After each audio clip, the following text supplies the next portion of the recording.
Sean. Okay na? Yes. Good evening po sa lahat ng nanonood ng Alka Viva Waters Philippines Live. Ngayon, nandito po tayo sa harap ng ating office warehouse, no? Na kung saan makikita natin sa labas, no? Ito yung isa sa mga delivery truck natin na naglo-load tayo. Nasaan na yung mga tao para mag-unload? So, nandito yung ano natin kasi meron tayong delivery around Cagayan, no? Cagayan and sa Isabela. So, Cagayan Valley and Isabela. Yung location ng delivery natin. Kasi usually gabi tayo nagde-deliver doon. Starting dito tayo aalis ng gabi para makarating tayo ng maaga bukas. So, makikita natin nandito yung mga parts, no? Yan. So, sa loob ng truck, ito yung mga parts na i-deliver natin. Makikita natin dyan, oh. Okay, hindi na ako nakikita. Okay, yan. Nandito, no? Syempre, nandito pa yung iba kasi may mga additional orders. For example, yung mga containers, no?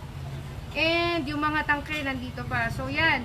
Mamaya, antabayanan po natin, no? Pagpasok ko, baka magsimula na rin po tayo dun sa yung ano natin, no? Yung, ano bang tawag dun, Dad? Yung pamimigay natin ng 24 stages na mineral package, no? Okay.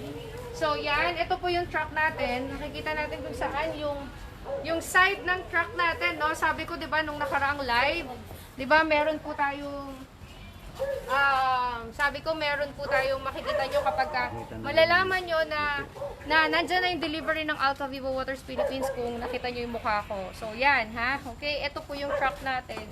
Ano ba yung isa? Ay, hindi pala masara yan.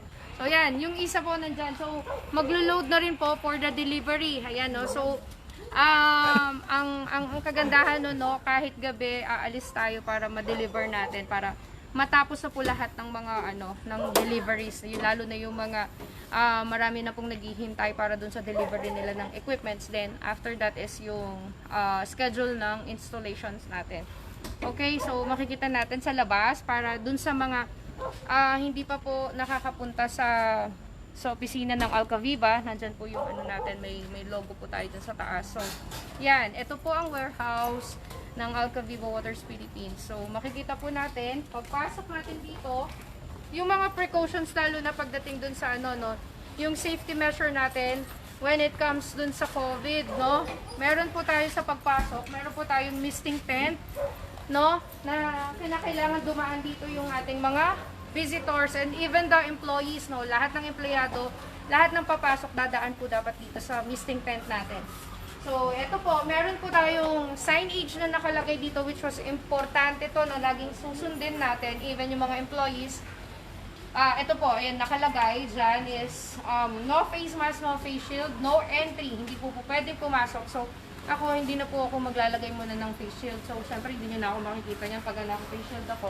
So, yan ha, may missing tent tayo for safety solutions, no, para sa ating safety measures ng COVID-19, no? And, ito po yung pinaka, natin, no, magandang part. Kasi, nandito sa loob, no, nandito po sa loob yung ating tinatawag na portable, no? Portable or yung tinatawag nating mobile purification. So, ito yung mobile purification. Usually, ang mga umorders ito is yung mga local government, no? Even the private sectors po, marami pong umorder ng mobile purification natin na to. Na kung saan, kapag may mga calamities, no?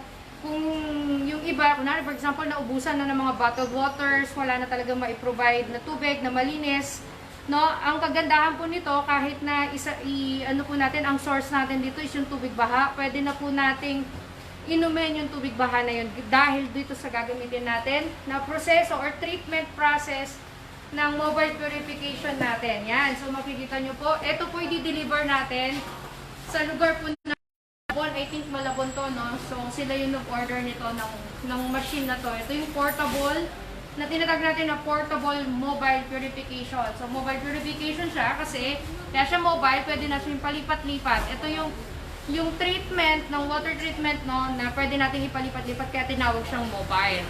Okay? So, yan na, kakatapos lang. So, i-deliver na natin to sa lugar ng Malabon. So, makikita nyo at my back, diba? Ito kasi, ito yung mga for delivery, so for pick up ng Lazada. Kasi maraming orders sa Lazada ng Grace water, hot and cold water dispenser natin, inverter series. So, maraming may order niya. So, per day, ito po yung pinipick up ng Lazada. So, yun dun pa po sa mga ibang mga kliyente na hindi pa po nakakatry ng, ng Grace hot and cold water dispenser, inverter series. Pwede na po kayong bumili nun kasi napakababa lang, lalo na kung direct kayo sa office, napakamura lang po. Okay, napakamura lang po ng ating dispenser. Magkano siya ngayon? Magkano na ba siya ngayon? Sa Lazada po 3.2, tapos yung isa po 3.1. Okay, sa sale po ng Lazada, yung isa 3.1 and then yung isa po 3,200. 3-3. 3.3 po. 3,300, I'm sorry. So, napakababa lang po. So, i-grab nyo na po yung opportunity na magkaroon ng kauna-unahang water dispenser na inverter series, no? Sorry, hindi nyo po makita yung mukha ko. Okay, so makikita nyo sobrang busy pa rin dito sa opisina kahit gabi na po. Kasi nga po yung sa deliveries, yan, nakikita nyo sa likod ko, merong padaan-daan dyan, no? Para lang po i-prepare yung i-deliver natin mamayang gabi sa lugar po ng Cagayan at saka sa Isabela. So, yan, gusto ko na rin po kayong kahit paano i-tour, no? So, makikita nyo, nandito po yung entrance natin para sa office. Yan yung entrance natin sa office. Pero mas maganda, at least kahit paano, makita nyo po na ang Alcaviva Waters Philippines po ay may sariling warehouse kung saan nandito po yung mga stocks natin na yung for installation sa machine. So, for sa machine, yan ha. So, nakamatalagang upuan. Yan po makikita nyo. Yung bandang parte na to na nasa taas, yan pa po mga parts natin yan, no? Sariling parts ni Alcaviva yan. So, yung every parts natin daan nakalagay at ganun din po dito sa baba. So, makikita nyo may mga tubo na dyan. So, yung mga parts and fittings na sinasabi natin exclusions, pwede nyo na pong mabili dito kay Alcaviva na mas mura kaysa pa po kayo pa po yung maghahanap. Okay? So, yan po. Makikita nyo may mga parts din dito ng mga tangke. Okay? Yan. Pero, actually, hindi po talaga sufficient or sapat yung sinusupply talaga ng mga local suppliers natin ng mga tangke. Kaya po, pasensya na po yung iba mga delays for the deliveries dahil po yung mga local suppliers natin may mga concerns kasi syempre yung manufacturing, when it comes to sa manufacturing na kumbaga konti lang po yung kanilang tao, hindi po nakakagawa ng mas marami. So, yung usually ang minsan pagka sa deliveries natin ang kulang is yung mga tangke. So, hopefully sana kung tayo na lang gumagawa, di ba, mas madali para at least masupplyan lahat. Kaya wag na po tayong magalit yung iba na hindi nade-delays po yung mga deliveries natin. So, yun po yung mga cost dahil doon sa mga local suppliers, yun nagkakaroon tayo ng concerns. So, try nating umakyat kung gusto nyo pong makita kahit paano, no? Pero, puno-puno po kasi doon. So, pero sige, akit pa rin tayo. Okay. Yan. So, ito po yung ating storage natin, no?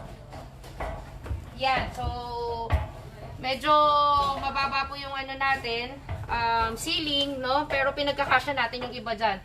Actually, may mga parating pa po tayong mga gamit, no? By next week, nasa customs na po. So, for clearances na lang. Ayan po, makikita natin na nandito sa loob, no? Yung mga parts natin. Ito yung mga filters. Yan. Mga filters yan. So, para po namin ipakita sa inyo na si Alcaviva po, siya po ang mismong direct importer ng mga parts natin. Okay? So, kung makikita nyo may mga parts tayo na LG brand. That was our brand name na nakapatent sa amin. Then yung Grace, no? Nakapatent din po sa atin yun. So, yan. Hanggang dun po yan sa loob. Okay? Malayo pa po yan. Hanggang dun po yan sa loob. Okay, so yun po, hindi na po tayo papasok doon kasi siksikan na po doon, hindi na po tayo kasya at mauuntog na tayo. Okay, bababa naman po tayo para makita nyo doon sa baba. Mag-ingat ka.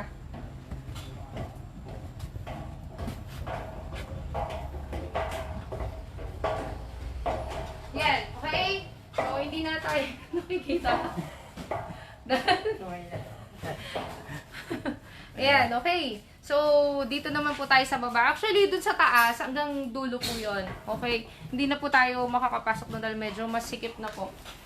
Okay, dito naman, no, makikita nyo yung mga tubo, pipes, no, and fittings na kami na rin po nag-aasikaso noon. So, mga fittings. Dito, Ano yan, Danilo?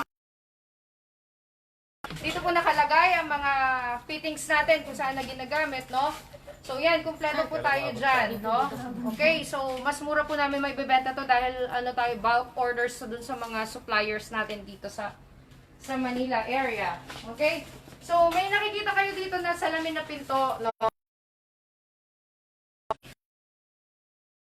Water refilling station para maipakita natin sa mga kliyente yung actual operation ng isang water refilling station. Kaya meron po tayo dito na actual water refilling station na kung saan pwede kayong mag-try ng lasa ng tubig, purified and mineral. Yung alkaline, wala lang po. Okay? So, yan. So, makikita nyo. Baliktad po pala. Okay? Yan. So, ito yung actual natin. Ha? Pasok tayo. Ayan. So, ito yung ating physical na water refilling station natin. So, ito yung physical water refilling station natin. Ang setup po na meron tayo dito is yung stainless na ano natin, fully stainless. So makikita natin yan na fully stainless.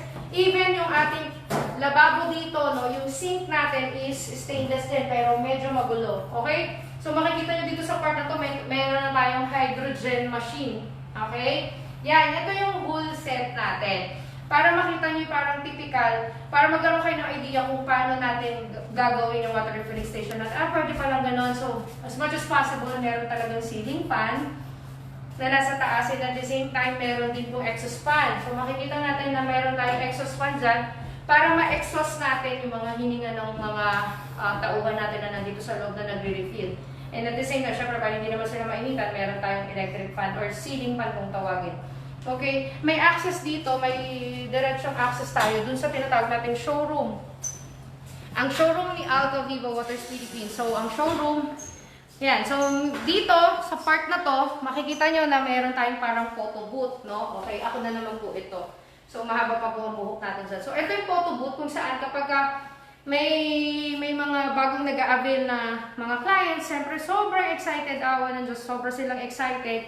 Dito sila nagpo-photo booth, okay? Yan yung mga pinopost natin dun sa page, no? So, yan yung mga totoong mga nag-a-avail sa atin. Dito tayo mag-ano din, may hawak silang Alka Viva family. So, yan. Okay? Dito may makikita kayong mga machines, no? Yan. Yan yung mga natin, mga industrial machines natin. Kung saan usually ang mga nag-order niyan, mga industrial. Okay? Yan yung mga machines na yan. Then, dito po sa kabilang side, dito po yung mga every machines, no? Na iba't ibang packages yan. So, yung sinasabi po namin, na ibibigay namin as 24 stages na mineral. So, eto po yun. Eto pong package na to. Ito yung full set na ipamimigay natin. So, okay? Ito yung 24 stages na mineral package natin. Ito po siya. So, yan mamaya, mag-ano po tayo mamaya, mag-raffle draw po tayo kung sino po yung papalari na mabigyan ng 24 stages mineral water refilling station package. Okay? So, antabayanan nyo po. Please, pakilike na po yung page natin. And para mamaya, magkaroon na po tayo ng share badge kapag ka po shinare natin yung, yung live natin. Kasi pagka hindi po kayo nakalike, hindi po tayo makakakuha ng share badge kapag share natin yung live na to. Okay, paki-turn on lang po yung live notifications ng Alka Viva Waters Philippines para po mamaya pagka nag-live po 15 minutes. start. May prepare na tayo. Yeah, we'll be starting around 15 minutes, then magano na po kami mamaya. Okay, maraming salamat po. Okay na.